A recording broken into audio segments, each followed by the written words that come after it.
So hello guys, welcome back to another mini blog. তো দেখো, আজকে অর্পণ হঠাৎ করে রবিবার ইচ্ছা করেছে ওর একটা তন্দুরি রেসিপি বানাবে।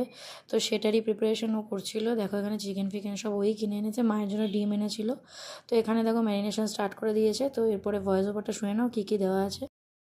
টক দই, তন্দুরি মশলা আর মাংস, নুন, হলুদ আর লঙ্কা গুঁড়ো, তারপরে মিঠা আতর, টক দই, মিঠা আতর, আর কিছু। Thank you. তো তোমরা শুনেই নিলে। দেখো এখানে ও শুরুও করে দিয়েছে বাকি ভাজাভুজিটা।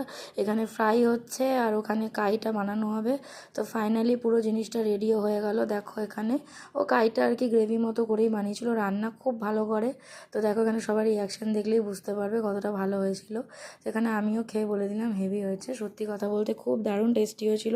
তো প্রতিটা রান্নাই খুব ভালো করে, ওর হাতের রান্না খুব ভালো। তো আমরা সানডেটা এভাবেই এনজয় করি। ভালো লাগলে লাইক শেয়ার সাবস্ক্রাইব করে দিও। টাটা।